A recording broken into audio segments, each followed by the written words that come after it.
What if I told you that all the characterization work in the Mario movie already happened, but way better, in 1996? Welcome to Triple Click, where we bring the games to you.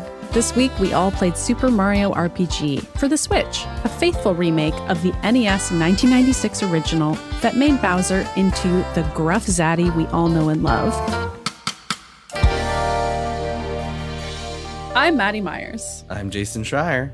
And I'm Kirk Hamilton, and hello. Hello. Hello. How are you guys? I'm good. A very happy holiday weekend. Happy Thanksgiving. Yeah, Happy American Thanksgiving Thanksgiving for our international listeners. It's the American day of eating turkey. That's what we do and here. watching football. Our national watching bird, football. almost. Yes. I'm not going to be doing any of that, but I'll be eating turkey. And then Giving thanks. Giving thanks. trying to shuffle people out of our kitchen so we can clean it. And then they can come back in.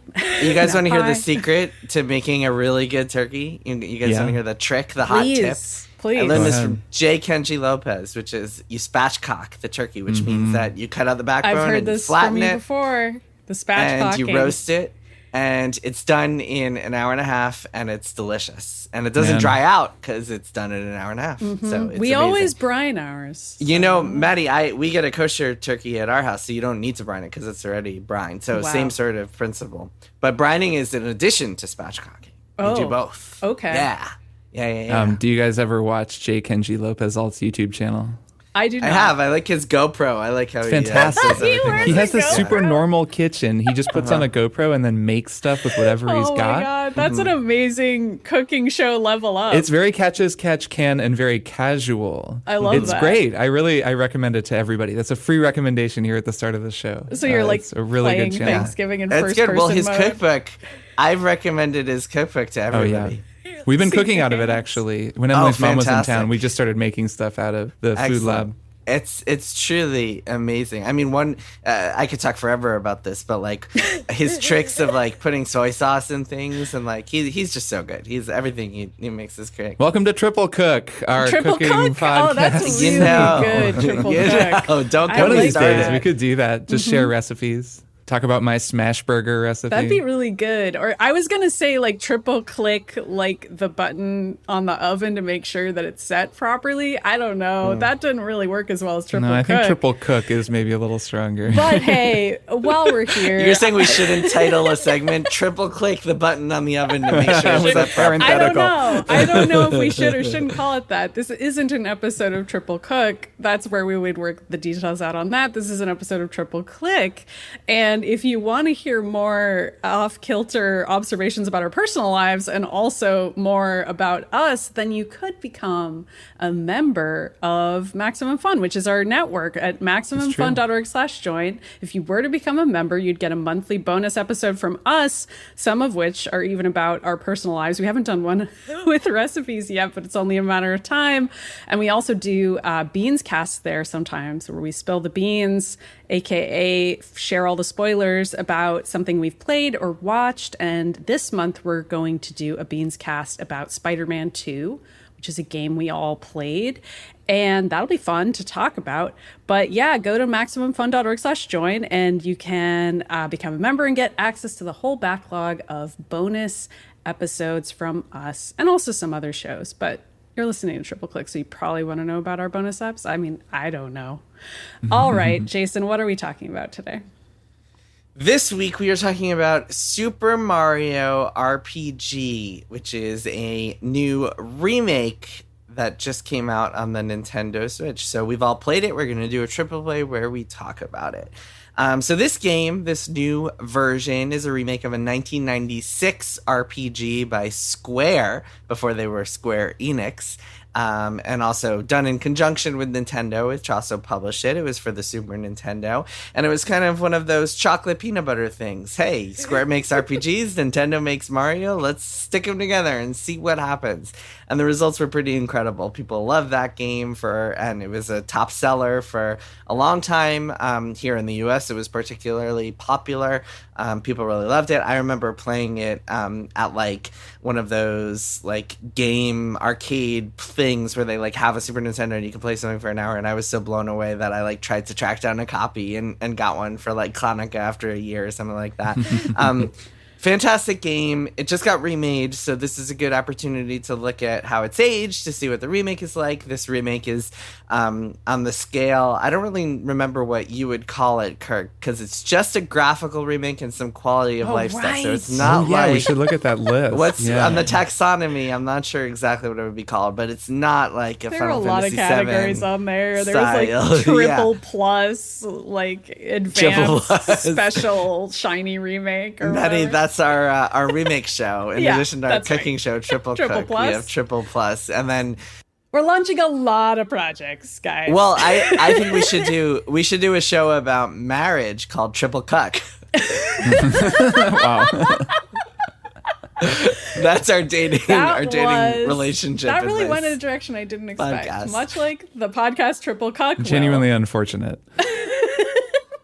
Bing! Kirk here, and while you're all digesting that recent turn of events, I just wanted to say I went back and I found our taxonomy of remakes, the one that goes all the way from a re-release of the original game to Super Turbo Remake Plus, and this version of Super Mario RPG that we've been playing is a Remake Plus. So it is a new engine, new tech, new visuals, but makes a point of keeping the gameplay the same and adds a couple of new gameplay mechanics as well, or at least a couple of small tweaks. Okay, so let's get back to our discussion of this Remake Plus. Bing! Today we're talking about Super Mario RPG, and I mean, I know this game very well because I played the Super Nintendo version several times. You guys know it less well. First, before we dive into the meat of it, let's go around and just kind of do some quick, like, how much should we play? What do we think of it so far? Maddy, why don't you go first? How much have you played, and what do you think? I had never played this before, so I'm starting from zero, although I'm also starting from a lot of knowledge about the game, because in addition to you, Jason, I have another best friend with whom I co-host a different podcast called The Mutant Ages, who's obsessed with this game. So I'm fulfilling multiple friend requests here by playing Super Mario RPG. And much like you, Jason, this friend doesn't understand that I don't like turn-based games, but it's okay. I'm getting through it with this one. We'll talk about it. I like everything else there is on offer here, and that might just be enough for me to get through it. How far are you? I have just gotten Princess Peach in my party. Okay. So I think I'm a good I'm amount after of progress. Booster's Tower, but I'm like on to the next section with Peach in hand, and I love that she has an attack that's just called Therapy. Like, this is the kind of thing about this game that I like is the characterization of the Mario world, because you don't really get to know those characters in like a regular 2D Mario, or even Mario 64, which came out the same year apparently, 96. So I love that. It's just that this is a turn-based role-playing game, and well, we all know how I feel about those. You will be pleased to hear that Princess Peach gets a frying pan as a weapon. I love that. I love everything she's done so far. Kirk, how far are you, and what do you think so far? I'm really liking it. I'm not that far. I've played a few hours. I'm past where you and I got when we streamed it a couple of years ago. So I've beaten, I guess, the first boss. What's his name? It's a pun on Claymore. Clay Morton, is that his name? Yes, the big sword guy. The first of what I assume will be multiple big sword guys. Clay Morton. Yes, I have a feeling that that's how that's going to work. I've visited with the elder the elder frog. The frog. Guy. Mm-hmm. Yeah. Oh, so you got to the first. That's the first big plot twist, is that Mallow is not a frog. I loved that is a huge twist. I loved that I had cutscene. no clue and I love was this gonna game's sense of humor in general. I'm finding it really, really charming. Yeah. And think that it's just such a clever mix of Mario and, a Final Fantasy style, like a Square style RPG. I'm struck by that all over again, and it actually comes across a little more clearly playing it just with a modern presentation. So I really like it. And I love what they've done with the soundtrack.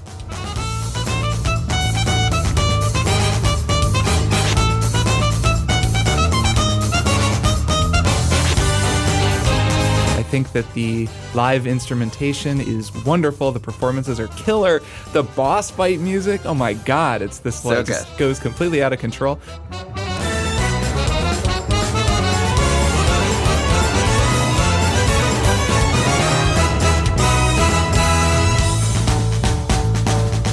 really, really fun music. Yeah, Yoko Shimomura, who's the original composer, came back to do this remade version. Oh, really? And Oh, that's so cool. amazing. She is like, I mean, there's like a canon of composers. Koji Kondo's on it. Nobuo Uematsu is on it. She is up there with the greatest of the great, like with her work on this and Street Fighter and like so many other things. She is just like astoundingly good.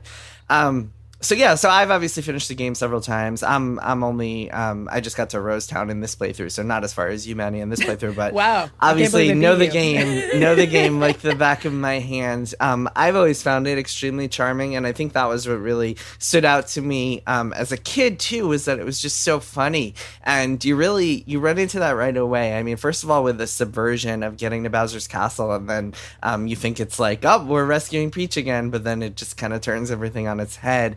But really, the first moment that really made this game feel special to me was when you get back to your little house that you, I guess, live with a toad. You live with a toad in this house? It's not really clear. Which is, by the way, right next door to Bowser's Castle, which I think is very Right, your house is right across the bridge. I guess from if Mario's Bowser's going to live Castle. anywhere, it makes sense He for him would to live live between convenient. Bowser's It's- Keep and Peach's Castle, of course. Yeah. That's Here's where the his house thing. would The be. thing about Mario is he can't work remotely, so No. he needs to live No, close he's to work. gotta go in He person. has to return. There's a lot of pipes in Bowser's Castle. Exactly, like Wall Street workers, he Yep. needs to go back to the office 5 days a week, so he needs to be close to Man, his to work. rent must be Oh, completely it's out gotta of It's be control. gotta killer. be. Yeah, well, actually, I think it's pretty cheap because nobody wants to live near Bowser's Castle. But Yeah, that's true. There's a lot of environmental hazards there. so for some reason, he lives with the toad.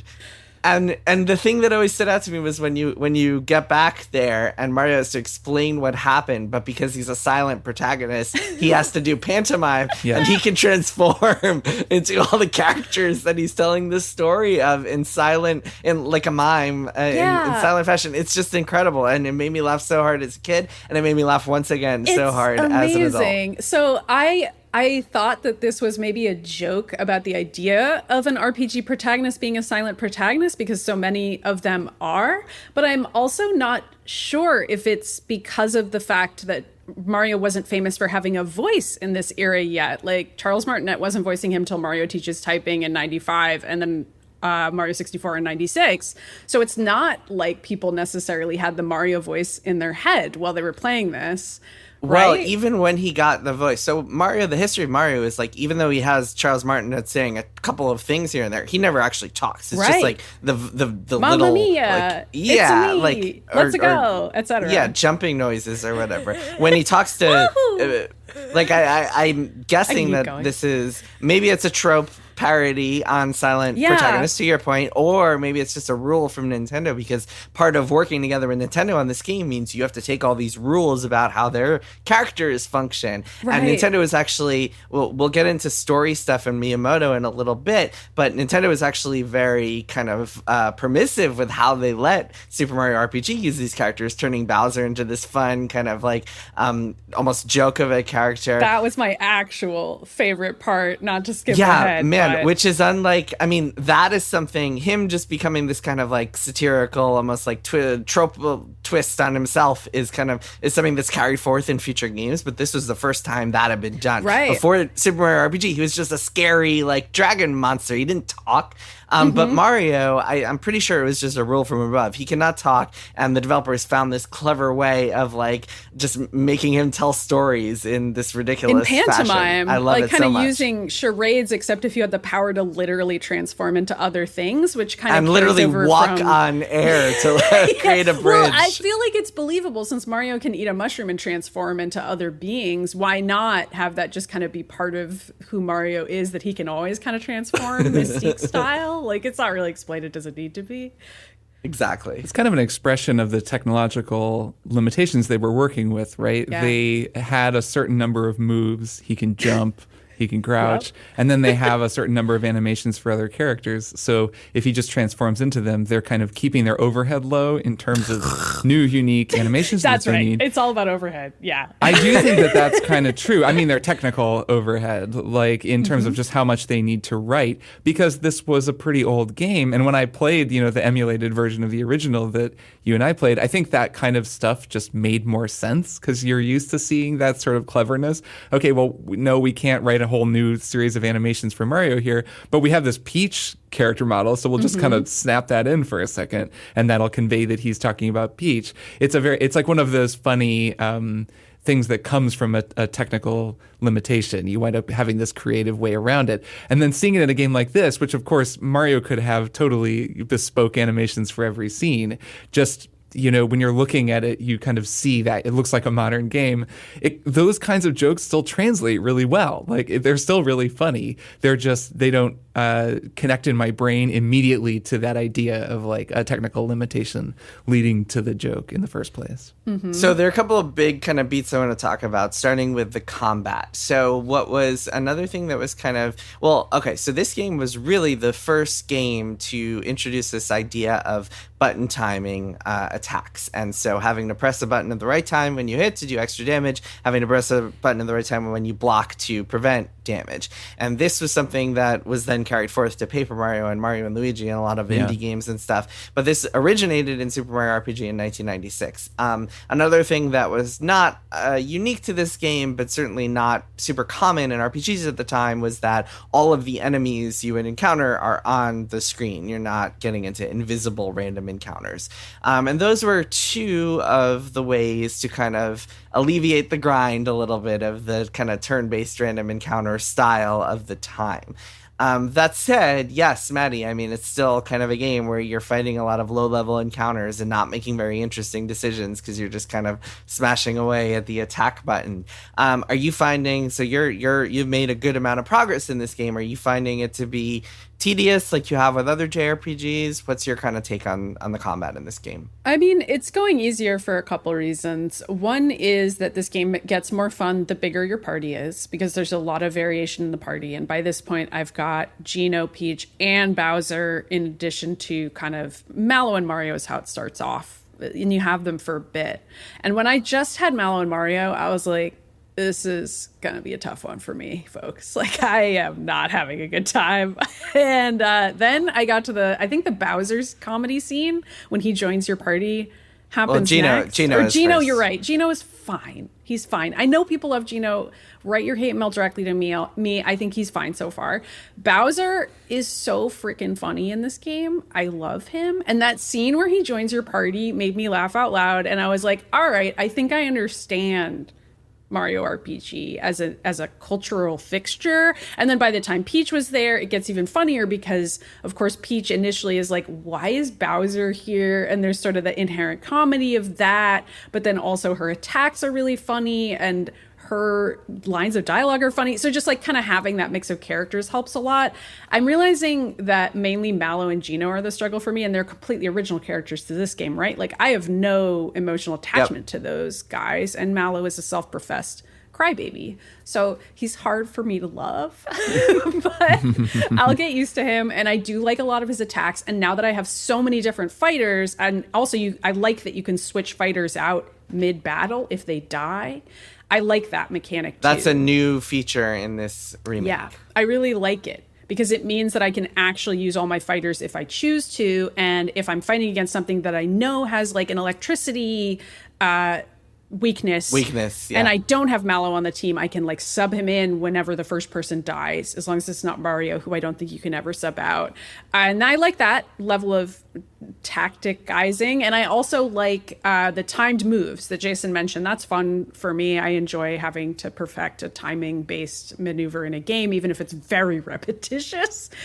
So the other reason why I'm enjoying this more is simply because it's on the Nintendo Switch. I think if I had been playing Final Fantasy VI and Suikoden 2 on either the Switch or the Steam Deck, that was a pre-Steam Deck era for us, I would have had a better time. Because I am playing this game on the couch, sitting next to my beautiful wife. And that just makes everything better, you know? Like, it's different when you're playing a game alone in your room. It just is. And having something on a handheld... So you're saying that you want to replay the Final Fantasy VI Pixel remaster I do. I Switch. can't wait to... I do think it helps, though. Like, I think having it on a handheld, having it on, like, a modern system where it's really easy to save, it's easy to put down and pick up, like, not having to emulate it, just makes it easier and more user-friendly for a lot of reasons that were just not the case with the other two games that we played. Yeah. Yeah, I think that's true all around. I love, yeah, to your point about Bowser and Peach ganging up, it feels like one of those stories where it's like, yeah, I know we all hate each other, but we got to band together to save against the greater threat here. I love it. It's Smithy hilarious. and his gang of weapons. What are they going to do to this place? Got to team up and then go back to Bowser stealing Peach again. Yeah, Kirk, you haven't played a ton, but what do you make of the combat so far? Is it a boon for you, or are you just kind of like seeing it as a chore between interesting stuff? No, I like it okay. The timing isn't totally locking with me. I don't, especially the reaction to attacks. I just find that to be a little bit frustrating because you have to really memorize every attack that the enemies are going to do, and you have to get the timing right on the button press to get the block, and it's very frustrating when you don't get it. I think it's better on attacks just because I do those so much more that I get used to them.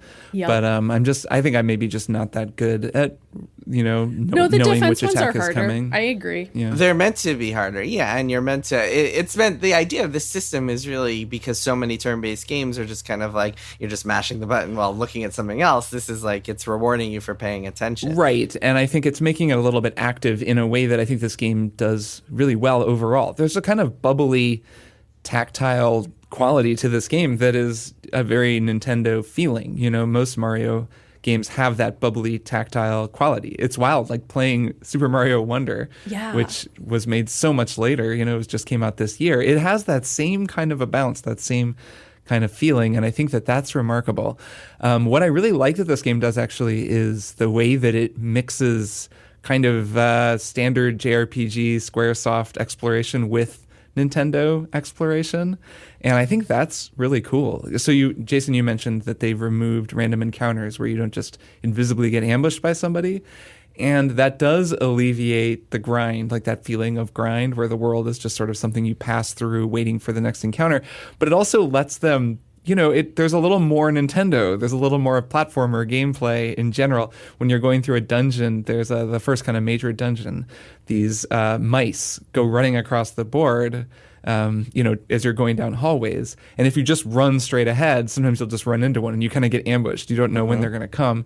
And it turns into like you're kind of trying to draw them out. You go fast and then they're running around. You have to get through them. Or I guess later when when all the Shy Guys have taken over the town and you're trying to make your way through the town, there's just this onslaught of Shy Guys like flying out of the castle, and you have to kind of make your way in between them. It's really fun. Like there's just an element of maneuvering, an element of platforming to the game that I think is really cool. Or you get a star and then you can run around and kill them all and collect so the experience. That would be like the ultimate Maddy hack if I just replaced all the combat with getting stars. It's just stars.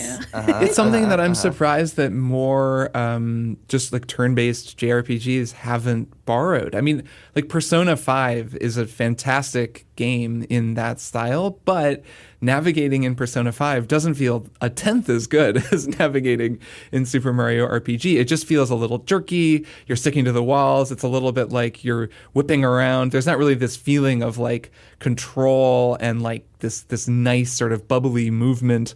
And when you attack an enemy, when you sneak attack them, it doesn't have like that satisfying of a feeling. It's a little bit, it just doesn't quite have that Nintendo feeling. And it makes me wish that more games did. I guess I always feel that way when I play a Nintendo game, though. Yeah. I mean, so I found playing this game that there's some dungeons, especially a little bit later on, that like the encounters get to be a real drag. There's so many of them, and you have to like really dodge a lot of them. But to your point, Kirk, I think being able to dodge a lot of them and not really being punished for it, because this isn't a game that requires you to do a lot of grinding for levels. You can easily skip lots of encounters and just be totally fine. The bosses are pretty easy and simple to take down. So you are rewarded by skipping those encounters, but it can get to be a lot, Maddy. And so I do think that it's a lot. We'll see if you wind up finishing the game, but I don't know if I'll get there, but I am having enough fun with it so far. It's tough though, Baldur's Gate 3 is still calling my name, y'all. This RPG has to compete with one of the greatest RPGs ever made. It's true. Well, and it's funny also, this Mario game has to compete with a fantastic new Mario game. I What I'm know. finding actually is that I'm not done with Mario Wonder, and I really want to finish that game. Yeah. It's almost a too much Mario moment for me right now, where Yeah. I really It is a like this game a lot. strange time. It's kind of a Yeah. strange Yeah. timing. I agree. Like, I kind of wish they had saved this one for a couple more months. Blasphemous, I know, but it would have been a little easier for me to dive into this in January rather than trying to have it now. When Yeah, I I'm guess they catching up wanted on my their- Game of the Year picks and everything too. You know, I mean, it's fun. I feel like I'd like it more too if I could like. Really They wanted to settle in. boost their Switch sales for the final holiday of just this before the Switch 2, I suppose. It could be. Maddie, if it helps, there's a lot of cool stuff that comes later. This game is pretty backloaded. A lot of the stuff at the beginning, like Rosetown and that maze, are just kind of meh. And the Booster Tower is cool, and Marymore has some fun stuff. But the like mines might be one of the worst things in the game. I Yeah. don't know if you got. I got to the mines. You got through the mines. That's I probably the worst don't- dungeon. I But don't love 'em. But there's some really cool stuff later on. You get to there's a cool volcano dungeon. There's a cool I won't spoil stuff. I won't be specific, but there's some stuff in the sky that is very cool. And then seeing the final dungeon unfold is also very fun. It's a very cool last boss too, and just kind of like final encounter. By the way, I don't know if you guys know this, but the sword inside of Bowser's castle is not, in fact, Smithy. I always thought as a kid, until I got that far, that was Smithy, because he says, "We're the Smithy gang."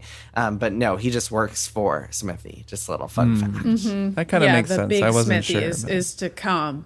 Yeah, Yes. I somehow did put that together because I think at least one character says it to you later that like the biggest sword is still at large, and the one that you defeated in Peach's castle is just one of many minions. So Smithy is still a sword, and not, in fact, Well- like a blacksmith who makes swords. No.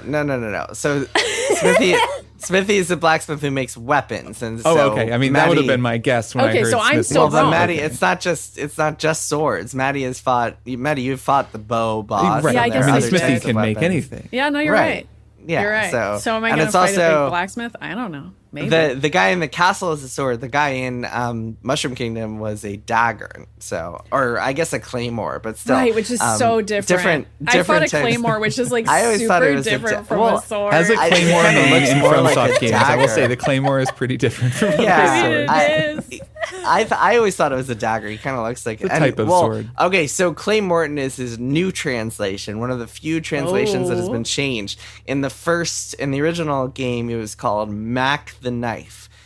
So that's that why makes you a see little him more as a sense. knife. Yeah, knife / Interesting. dagger. But / now he's whatever. a claymore. Yeah. I Yeah. like Mac the Knife better as a random Tin Pan Alley pop song reference. So let's talk a little bit about the story. So Shigeru Miyamoto, Nintendo's luminary and the creator of Mario and Zelda, has come out in recent years and talked a little bit about how he's not a big fan of story. He's kind of like talking about Paper Mario specifically. He kind of tried to strip away some of the story, or didn't want a ton of story in those games. Super Mario RPG was the first time that Mario was brought into this kind of RPG style, like meaty story with a lot of dialogue, more dialogue than any previous Mario game, twists and turns and character interactions and all this stuff that wouldn't typically be in a Miyamoto directed or Miyamoto produced Nintendo game. And I think that's really interesting. And it's a shame that it was kind of like that he didn't seem to like it that much and wanted to get Mario away from story stuff over time. But for this game, I think it really works, and there's so much enjoyable stuff in there, so many interesting, hilarious characters with like super weird personalities, and I just enjoy. That's the main reason I enjoy this game, is just because of how dense the story is and how many weird directions it goes in. It's dense, but it's also pretty pretty scattered and pretty surface level, right? In that way that JRPG stories tend to be, where you fill in a lot of blanks yourself, but you're only getting a couple of lines of dialogue per scene. Everything is kind of very fun and childish and enthusiastic. And it's not like story, like even the recent Mario movie, where Mario has a family that we learn about and a whole relationship with his brother. And I wonder if, I can't speak for what any Kirk, developer... this is coming later, is the stuff that I'm talking about that you haven't gotten to yet. There is stuff. Oh yeah, it's gonna get really deep. Well, I don't think. I mean, sure. I guess you can trump card me on that, I suppose. But I have a feeling that this game is going to stay more or less on this level. No, it's gonna get freaking crazy. Saying, you don't even know. Like Mario has an evil twin. There's a whole visual novel chapter where it's just about Mario's upbringing that we get to meet. Well, first of all, Mario does have an evil twin. His name is Wario. You're right, so and he has fathered a child, and that's baby Mario. I'm not saying that they're going to be videos of this, like dissecting 20-minute stories, but like it gets a little bit a little deeper. Denser. In fact, there's a heartbreaking Luigi subplot. Let me make the point I was making. The point that I was making will stand up to whatever comes later in this game, and that is that I think that I can't speak for any of the developers of the game, but I think that when they're talking about story, they're talking a little more about that than necessarily about playing with what these archetypes, like the roles that these archetypes have in this world, and letting them bounce off of each other in a slightly more narratively focused setup than just a 2D platformer like the first Mario. And in that, I think there's something to that. Like the story of this game, such as it is, it's fun because you're just watching these big, goofy cartoon characters playing house a little bit, right? Like they're doing a kind of Saturday matinee play in that way that I think became more and more normal in the world of Mario, where it just always kind of feels like they're messing around and who knows what they're going to be doing today. And now they're at the kart race and they're racing. And there actually isn't a lot of narrative scaffolding holding all of that up and explaining why they're kart racing today. And then they're having Mario Party today. And then the next day they're back fighting one another. Like there's no real explanation because we don't need to, because they're just these archetypal characters that just get slotted into these different kind of big surface level fun events. And it really is kind of, maybe it's not my biggest gripe with the Mario movie, but the Mario movie does demonstrate like why I think someone who is responsible for Mario and makes Mario would feel that way, that fleshing Mario out just kind of sucks. Like it just defeats the point. Like the whole fun of it is what they're doing here, what they started doing in this game. And I guess my question about this is, was this was like the first time that they really kind of started playing around with that, like just letting things cut loose and be a little weird? Well, no, I mean, Mario games were always weird, and to your point, I mean, Super Mario 3 on the NES, which is a few years before this, was like a literal stage play. It was like, look at all these, like, we've got the curtain raising, and here's this performance. Super Mario, I suppose, like, letting Bowser be a party member, like, really breaking outside of that paradigm. Yeah, so this is like, and this is also the game that, like, it's certainly the first Mario game where Bowser talks, where, like, Peach says more than like, here, have a cake, Mario, come to my and castle is playable. She's cake. in your party, like she is an equal with Bowser in that sense, you know. And well, she was playable before this in Super Mario 2, but like this is the first game that like gives a lot of meat to the bones of the character. That, to your point, Kirk, about Mario just kind of like letting its pants down and having a good time, that's sort of hair down, letting his hair down and having a good time. No. I don't know what kind of good times you're having. All right, letting his hair down and having a good time.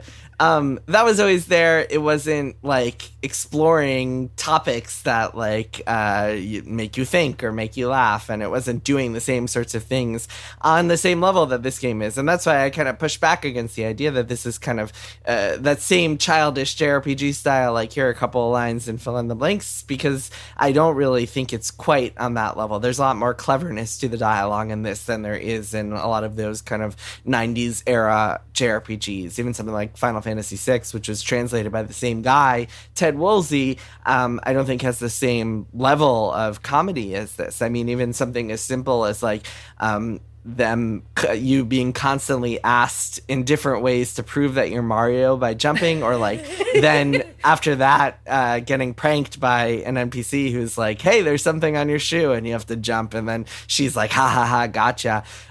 Just this game is so full of those ridiculous little things. Really, the closest analogy you can make to this game is something like Earthbound, which came out around the same time, I think a couple of years earlier, but also just played with quirkiness and humor in a way that we hadn't seen a ton of games try to do before. Yeah, I think that example is kind of makes the point that I'm making. I'm talking about the structure, like the sort of structure of delivering lines in this way, where there's a few lines, it's kind of structured, it's very light on its feet, it moves pretty quickly. And I think that it really lends itself to that kind of humor. Style, if you're like a clever writer and you can come up with these sorts of jokes. I mean, the joke of, what is it the Toad says to him? She's like, you're standing in something, and then it's not clear what you're supposed to do, and then the only thing you can do is jump, and she's like, got you. Yeah. Yeah, so like those kinds of jokes are very clever. That level of interaction and that level of story, I think, really lends itself to also like the depth and the sort of fleet-footedness with which they're treating the characters. Like it all really feels like it's on the same frequency in a way that I think really works. Yeah, I agree. I will also say, Jason, I think that's interesting that it's the same person who translated Final Fantasy VI, because there are some things that reminded me of Final Fantasy VI in a good way, which are just some of the ways that body language works within the limitations of this game. Like they still include sort of the classic pratfall, like the characters falling on their face to great comedic effect. And that's obviously just like one of a few animations they have. It's also like the death animation. When Mallow falls down, failing to close the gate, and the water like just totally wipes you away. I laughed very hard at that. And also kind of the Wile E. Coyote nature of them trying to run away from the water, and like the way that the buttons feel and sound when you press them like feels very like Looney Tunes, and also kind of 80s and 90s anime comedies of the time. Very, the Bowser tears are very the Bowser anime. tears, and I mean it's clearly influenced by like children's cartoons of the era, and it's really effective. And I feel like I hadn't seen something like that with Mario before, because it just wasn't something that a 2D Mario is trying to do, but it's possible to do with like a character pausing in a cutscene and then taking a beat and stepping forward to deliver a joke, or like turn around like they're embarrassed. Like those are some of the funniest moments in the game. It's just these basic animations. And I remember us talking about that a lot with the FF6 episodes, like how a lot can be done with a little when it comes to those kinds of interactions. And you can imagine, oh, the character's really sweating here, or like, oh, they're really mad, they're jumping up and down, or whatever. And it can really be effective as a comedy tool in a way that you wouldn't expect. Yeah, unfortunately, the new graphical overhaul does not take away from that, and if anything, just enhances it. Yeah, for sure. Yeah, I think there's a level of depth to the story that I'm curious to hear if you guys wind up playing more. I'm curious to hear your takes on it. I mean, there's now like a whole I have section. Because you really have to. There's a section. There's a section called Star Hill where you like can go around and read people's wishes, and if you've talked to like NPCs before and paid attention, you can kind of like figure out who's wishing what, and it's a really interesting look into their psyches. There's also a lot of clever dialogue if you use Mallow's kind of mind reading psychopath ability on people. You can mind reading psychopath ability. Yes, it's just I don't remember what it's called. No, it was called Psychopath in the original. I think they changed it to something else. That's why Jason wasn't calling Mallow a psychopath. It's called like thought read. Or something thought read. Like this that. Is now it's called. It used to be called Psychopath, which is a very hilarious Woolsey-ism. Ted Woolsey, the translator of these games. And yeah, I mean, I think to just speak a little bit to the changes, if you guys are curious, most of it is like 95% of the gameplay is completely unchanged from the previous game, from the original game, I mean. The big changes are that gauge that goes up and then lets you do things once you hit 100%, and combos and stuff, and also seeing the exclamation points for like when you need to press a button. That's all new. Ooh, I love all fast that travel. Stuff. It's good. It's like quality of life stuff. Autosave is new. Fast travel is new. The journal and like the monster directory stuff are new. So it's like a lot of the kind of like modern conveniences are the newest features. There isn't really any new content. I think there's like a hidden boss mode that is new, or not hidden boss, like a more difficult versions of all the bosses you can fight that's new. But other than that, there's no new content. So it's really just if you have played the game before and you're wondering if you should revisit it and buy it again, you should know that it's mostly, in fact, almost entirely just a graphical overhaul and musical overhaul. I saw on Polygon, there was an article about how there's apparently some glitch that you can do to the final boss where there's a move that does 999,000 damage that they have now built into the game and made official, so you can just do it. Yeah. That's pretty cool. It is pretty cool. I'm probably going to do that. Not the final boss. One of the bosses, yeah. Yeah, a boss. It's pretty funny that they included that. Jason, as you've been playing, have you noticed any other translations issues that have changed? Like, do you feel like that's worth mentioning? Because you've already mentioned a few that the translation is better now, clearly. Very subtle stuff. It's not significantly different. It's mostly the same. It's just like a couple of things here and there that you notice. Basically. A couple of names. Yeah, I mean, there was a lot of, in the 90s, it was a lot of English spreadsheets that are very hard to read and hard to know what goes where and who assigns, like what names are actually ascribed to what. So I think it was very challenging back then. And so it's a few things that were like fixed to be closer to their original intent. But for the most part, even a lot of the names are still the same. A lot of the dialogue is pretty close to the original dialogue. So not a ton of big changes. I have to imagine that this game just felt like absolute magic when it came out. Oh, yeah. Right? Because you could just play this style game in the world of Mario, like that you could just walk around the kingdom and talk to people and have this sort of more fleshed out, in-depth adventure. Yeah. I can't even think of something else that I'd like to see, like that modern, that feels like this, where someone takes something that's felt so restricted and just let it out. We don't know any lore. We don't know anything about the characters. And then suddenly we do. Yeah. Yeah. So, okay, a couple of quick things. One is I'm going to spoil this. 27-year-old spoilers, or however long it is.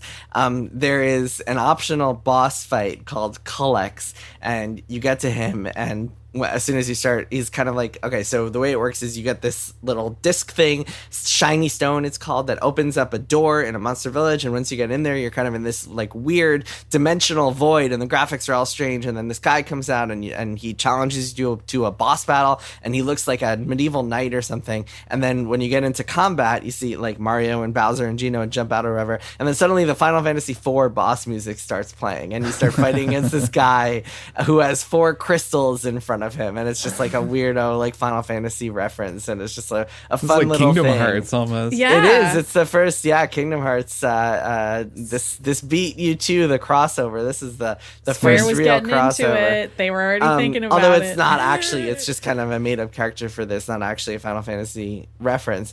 But yeah, stuff like that is always really fun. The tragic thing about this game at the time is that I'll end on a super, super brief historical note, which is that Square and Nintendo had this relationship. They did this thing. They were going to keep working together on stuff, but then Nintendo decided to part ways with PlayStation and go with cartridges for the N64 instead of discs. PlayStation did their thing, Sony did their thing, started the PlayStation. Square went with PlayStation for Final Fantasy VII, and the relationship with Square and Nintendo was not quite the same after that. So there was no Super Mario RPG 2, and instead, Nintendo went in the direction of Paper Mario, which was also cool, but always those games, even though Paper Mario is cool, Paper Mario 1,000 Year Door, which is the one that's getting a remake next year, is really good, but those games never had quite the magic of Super Mario RPG. Yeah, there's something to bringing in someone on the outside to Nintendo collaborating with someone. Yeah. I think it was Brace Yourself on that Crypt of the Necrodancer Zelda spinoff, that Cadence of Hyrule game, which was so cool and so fun to see someone else riffing on Zelda. And then I think those Mario and Rabbids games are fantastic. And it's really fun to see Ubisoft, like as little as I care for the Rabbids, it's still really fun to see this sort of different approach in this different world get mashed together with Mario. And like that really works. So I hope Nintendo keeps doing that kind of thing, like experimenting with outside studios and collaboration. I mean, even Metroid Prime was not. It was an internal studio technically, but not a Japanese developer, and working. And Mercury Steam property. isn't either. They're also that's also a different true. Developer. So there you go. And Metroid A lot Dread, of good, great game. So interesting collabs there for sure. And then I mean, Nintendo actually worked with Capcom on 2 Zelda games, Oracle of Ages and Oracle of Seasons, that are also fantastic. So yeah, a lot of interesting just kind of collabs over the years. yeah, I like thinking of it that way. It is. It's fully a collab. Yeah, it's like musicians collabing. They're jamming it's together. The new Nintendo collab. No, it's perfect. It's great. I've just never heard it called that before. Do you think you could get away with putting Mario in your game for just like a few seconds and calling it sampling? Hey, I'm just sampling Mario. It's just a sample. You see it on Who Sampled. Check it out. Transformative work. I'm commenting on Mario and jump. Yes, I'm sure Nintendo's lawyers would totally leave you alone. Fine. All right, let's take a break and then we'll be back with one more thing.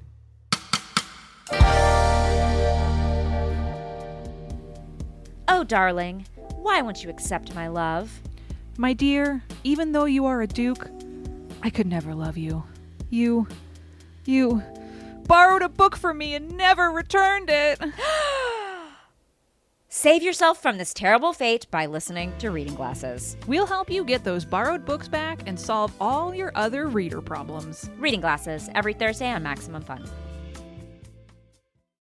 I'm Emily Heller. And I'm Lisa Hannawalt. And we're the hosts of Baby Geniuses. We've been doing our podcast for over 10 years. When we started, it was about trying to learn something new every episode. Now it's about us trying to actively get stupider, and it's working. Hang out with us and you'll hear us chat about gardening, horses, various problems with our butts, and all the weird stuff that makes us horny. That's so weird, all that stuff. Baby Geniuses, a show for adult idiots. Every other week on Maximum Fun. Baby Geniuses, we know everything. Baby Geniuses, tell us something we don't know. And we are back. Kirk, Maddy, and it's time for one more thing. Maddy, start us off. Real collection of one more things here. Can't wait to get into it. Mine is a video game called Grand Theft Auto 5 that I've been playing for the very first time in 2023. I never played it back in 2013. Oh, that's so interesting. I'm dying to know what you think. You know, so the reason why I'm playing this... Is this because I was playing Red Dead last Yeah, that's week? actually the only reason I'm playing it. Jason was playing Red Dead 2 last week, and I was like, you know what? I want to play a Rockstar game, but I don't want to play Red Dead 2 for some reason. I'm going to play 2013's Grand Theft Auto 5.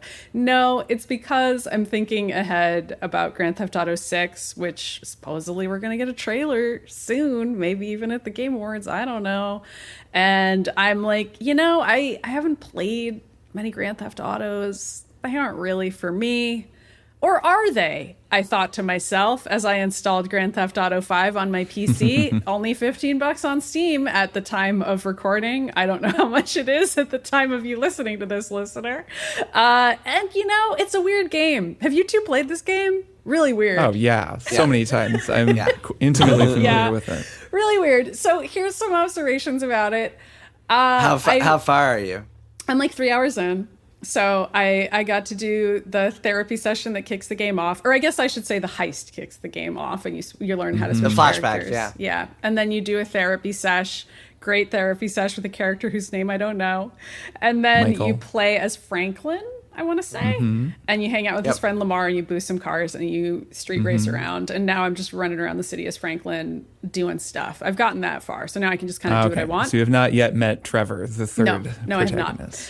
I'm still Franklin. And there is a key part of this game where as Franklin, you can just sit on the couch and you can watch television in the style of sort of an Adult Swim cartoon, very sexual cartoon, with like an anime girl and like an old guy who's lecherous about her. And there's weed right there on the coffee table. And then there's a beer that you can drink from in the fridge. And those are all activities you can do right away. Like you can sit down and watch television, you can smoke weed, you can smoke a cigarette, and he'll have lines of dialogue about each of these. And I just am like, you know, I don't think I'm young enough for this game. Like, I feel like I need to be 13 years old if I'm going to really enjoy. Like, seriously, like, it sounds like I'm doing a bit here, but like, I'm an adult. I can do any of that stuff now. Like, this is not something where I like need to do it in a game. Do you guys get what I'm saying? Like, there's something about this game that really feels like it's not for adults. Like, truly, like it feels like it's about a fantasy that I don't have anymore. And like, that's kind of hard for me to get into now in my adult life, because That's interesting. I'm just like not super connected to it. But also just politically, the game's kind of fascinating as like a snapshot of a specific time. Yes. It's funny because this is 10 years earlier, but it super reminded me of the movie Crash, which I think was like the early 2000s, which also had a lot of like commentary on LA and cars and race relations of the time, and like has two black characters who are sort of the Lamar and Franklin of that movie, who kind of like Infamous riff Best about Picture winner as well, right? yes, of course, I've who never kind of seen riff about the Crash. white characters and are disconnected from them, and like, you know, it just kind of reminded me of that. And like, that movie obviously came out, and then this game probably started development shortly after that because it takes so long to make. So I don't know, if you want a snapshot of a really specific time period and you want to feel like you're 13 years old again, maybe play Grand Theft Auto 5. It looks great, by the way. It's been updated so many times. It looks freaking incredible now. It doesn't look like a 2013 game. Except I do wish they had mocap for the facial I expressions. mean, if you want a more adult story, you should definitely play Red Dead 2. Which, Sure. I mean, that's a newer game. But it's also just a narratively completely different approach. It's newer. like a much more Media grounded studies and had normal changed. game. Culture had changed. So much had changed. Rockstar Well, had and Red Dead changed. has always just been a different narrative universe course. than Grand Theft Auto. Like Red Yeah. Dead, it has some satirical stuff, but it's far more straight laced. yeah, I mean, Yes. Yeah, Grand Theft Auto is trying to be funny. Like, I guess that's also a piece Right. of it, is that it's GTA it's turned up to 11. right.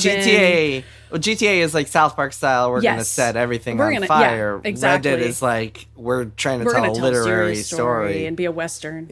Yeah, Yeah. in GTA, every brand name is a joke. In Red Dead Right. Redemption, it's just like, this is the brand name of some gun. Like, Right. this is just the name of Yeah. a town. Like, things aren't all jokes. It's just sort of a world. It's much more believable. It's funny, like they're chasing different ways of doing prestige, I suppose. Like GTA is like the most.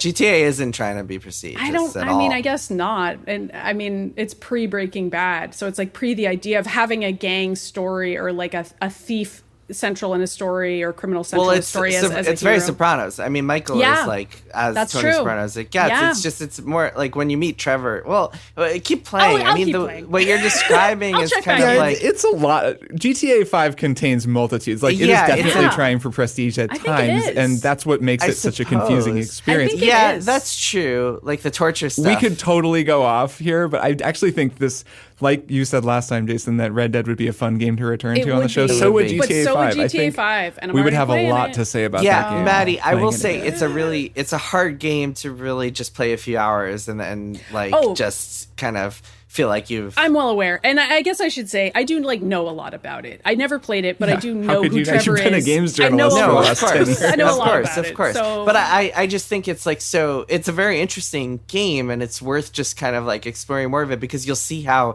tonally different like each I mission know. alone can be. It's really You remember that mission where you're a janitor and they built an entire mechanic for being a janitor? for just cleaning up the Amazing. yeah. Because you're, like, that's- undercover you're- as a Well, it's janitor part of the during a heist. heist. You're like scoping out for the heist. Yeah, that was It's a wild incredibly game. funny. It contains multitudes. It really Also, does. it has a crazy cover system. Like, remember cover systems, Ugh, the guys? combat is Well, terrible. this I is- hate the yeah. shooting. Well, that's something where Especially because Rockstar- Max Payne 3 came out right around then, and Max Payne 3 is so much better as a shooter. It's just like in a whole other league. No difficulty settings. You gotta just muscle your way through. All right, if there And really the is a lull checkpointing. next year in games, we should return to GTA 5 and do a whole episode on it. I might That'd be finish fun. it. I don't know. Or Red Dead 2. We should do Red Dead 2. Yeah, And that'd that probably too. be I actually mean, good. we could. Why not both?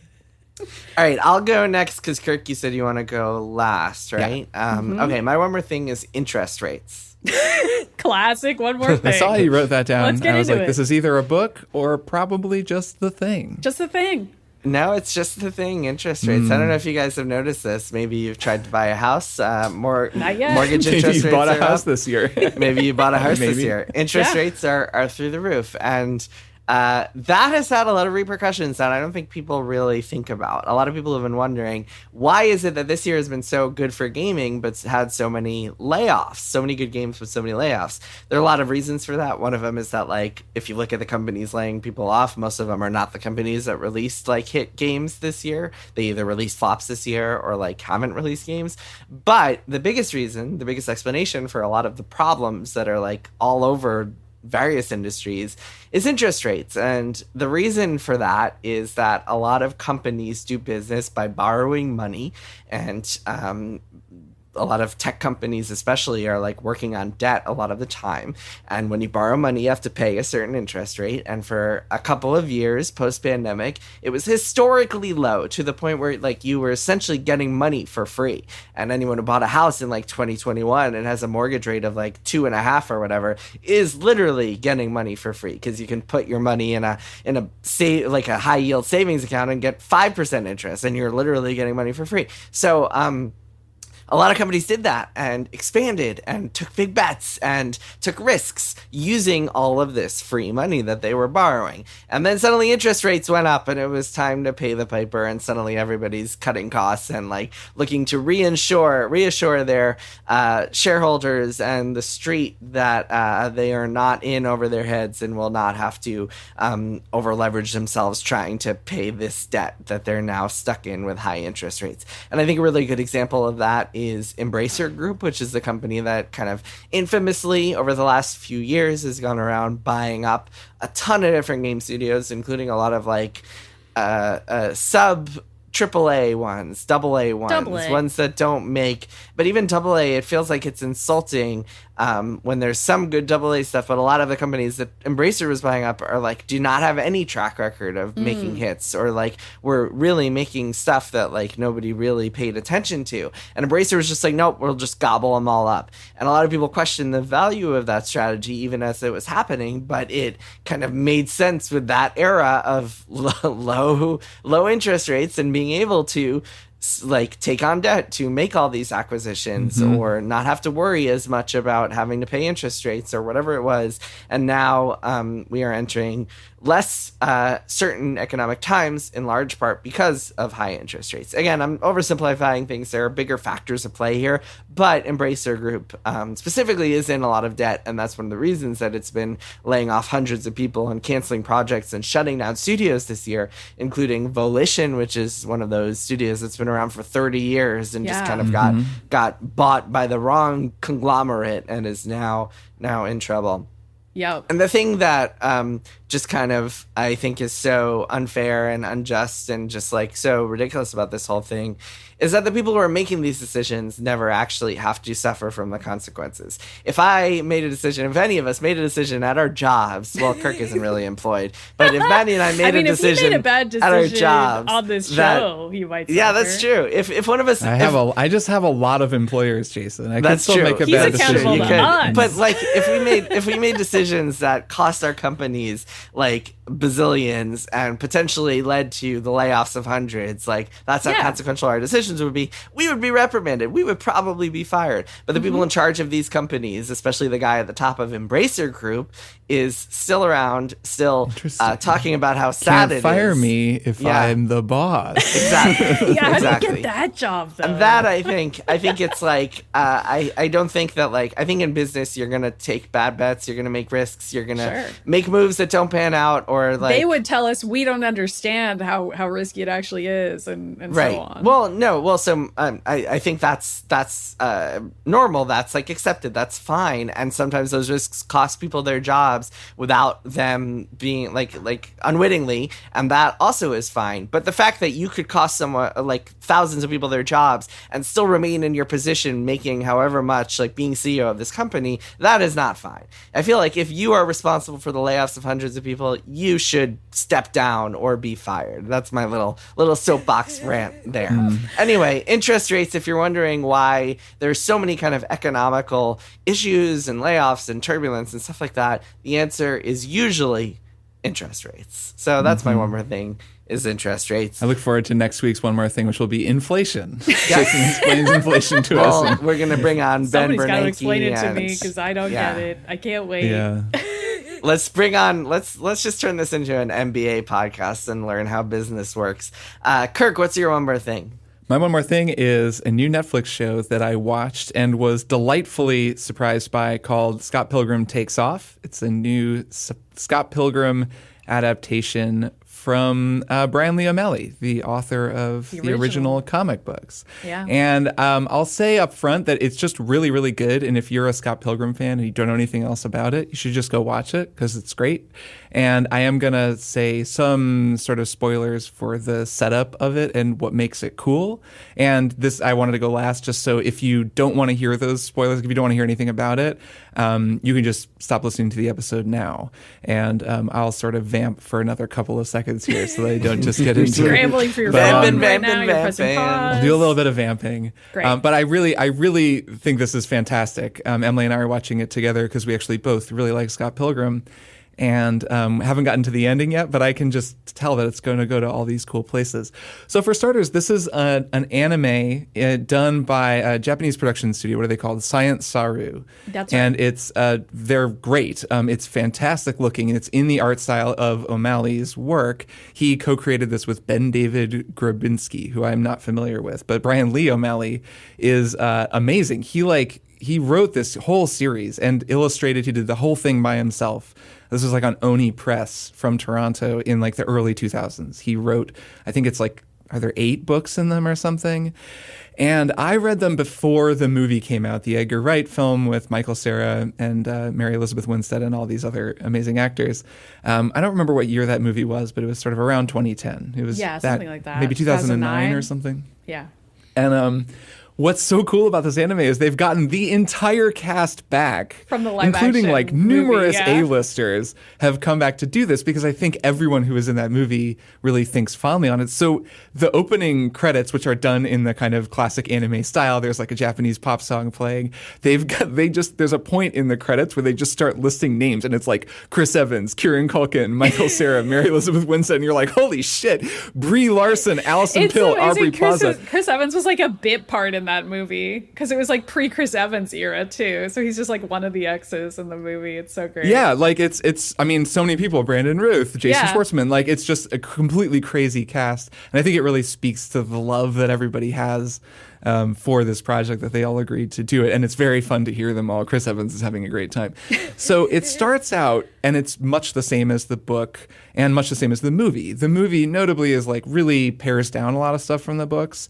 And I would say, I would recommend the books to anyone who hasn't read them. They're really, really cool. And there's just like a lot more going on. There's a lot more time with every character. You get much better sense of this kind of fun slacker social scene of the kind of early 2000s Toronto world. Is he less insufferable in the books than I like, actually think he is he's less insufferable. Okay. But Yes. also the characters call him out more for it, and that helps a Yeah, lot. I think Scott is a better developed character, and really everyone think is. There's so. just a lot more time for them. I remember from the books, there's a whole long summer period.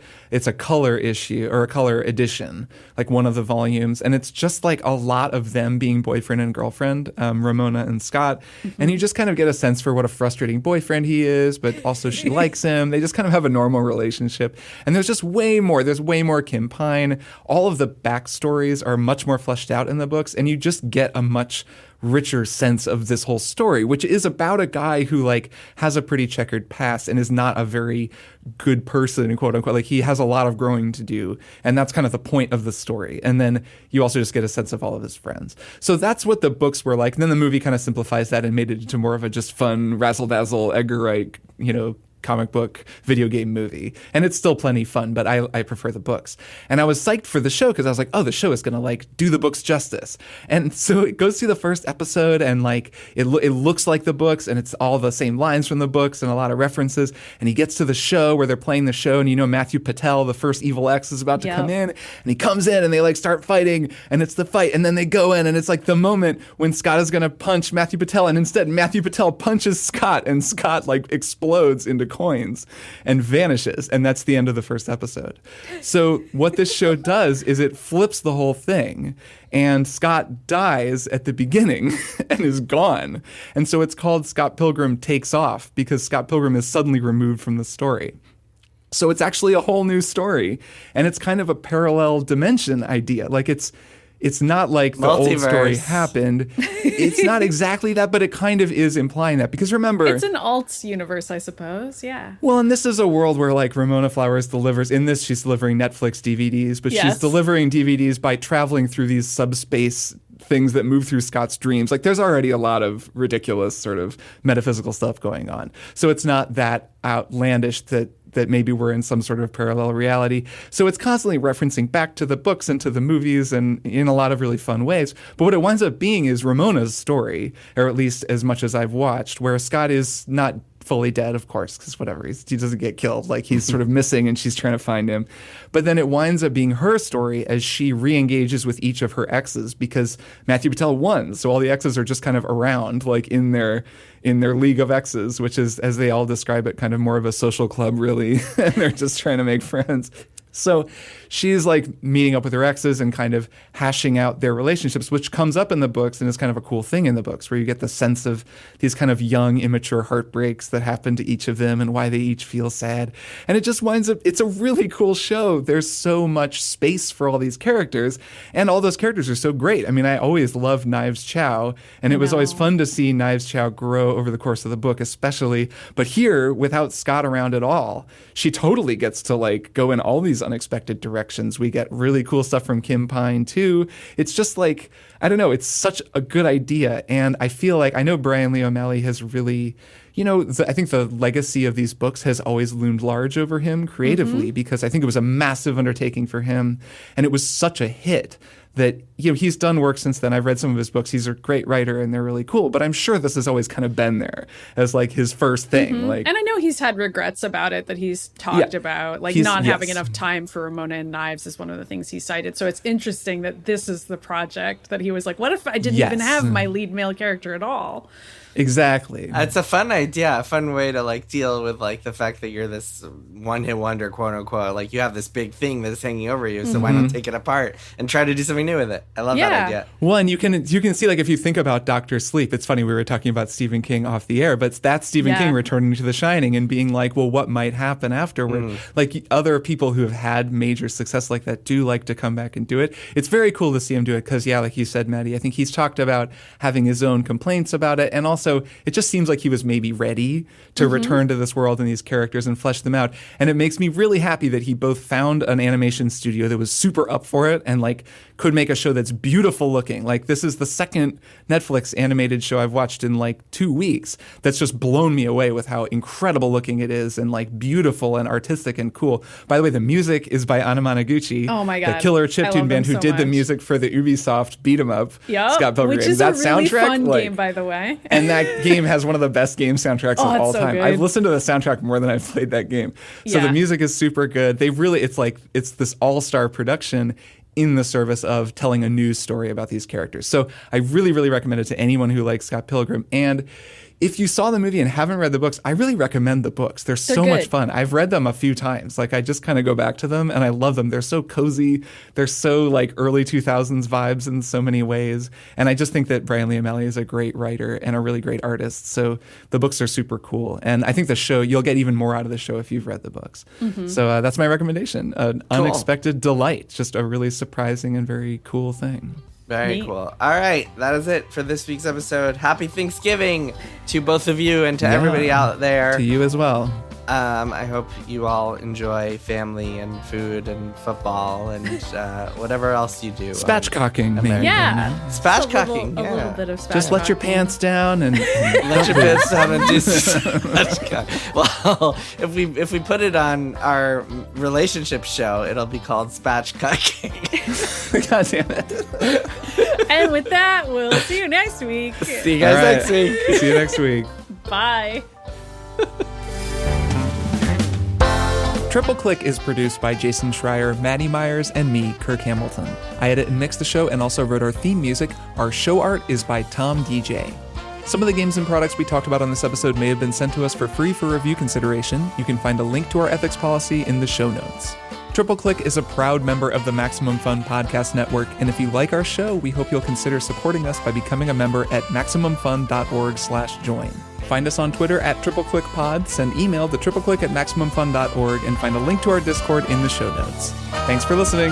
See you next time.